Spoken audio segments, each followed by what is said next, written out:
Hi, I'm Katie Hill, and last night I announced the most difficult decision of my life, that I would be resigning from Congress. I made this decision so that my supporters, my family, my staff, and our community will no longer be subjected to the pain inflicted by my abusive husband and the brutality of hateful political operatives. This coordinated campaign carried out by the right-wing media and Republican opponents, enabling and perpetuating my husband's abuse by providing him a platform, is disgusting and unforgivable, and they will be held accountable. But I will not allow myself to be a distraction from the constitutional crisis we're faced with and the critical work of my colleagues. And so I have to take my personal fight outside the halls of Congress.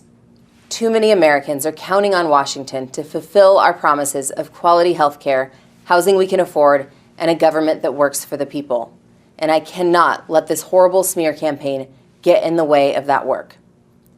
To my supporters in our district and across our great country, please know that we did something incredible.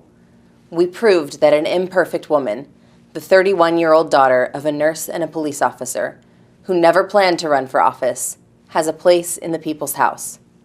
We showed the nation that there is hope even in the darkest of moments, that every single person deserves a chance and a voice, and that voters will believe and will rise to make that happen.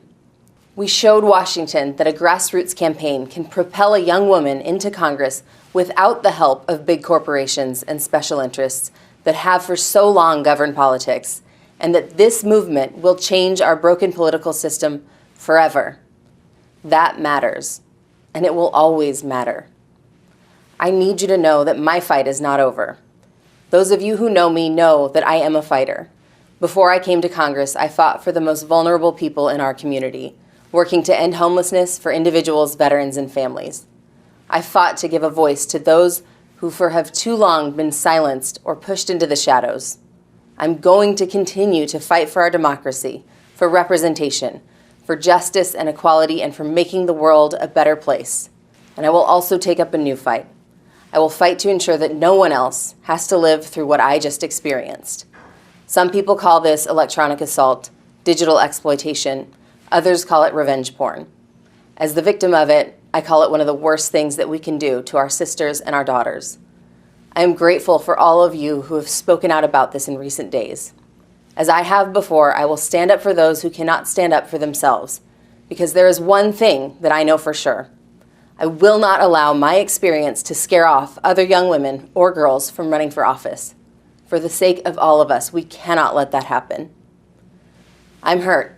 I'm angry. The path that I saw so clearly for myself is no longer there. I've had moments where I've wondered what the last 3 years of my life were for and if it was worth it. I know that many of you feel the same. I never claimed to be perfect, but I never thought my imperfections would be weaponized and used to try to destroy me and the community I've loved for my entire life. For that, I am so incredibly sorry. I'm so grateful for the outpouring of support that I've received. I grew up riding horses, and the most important thing that I learned was that when you fall off, you have to get right back up in the saddle. So I'm going to do that. I hope I can count on you to do the same and join me on the next ride.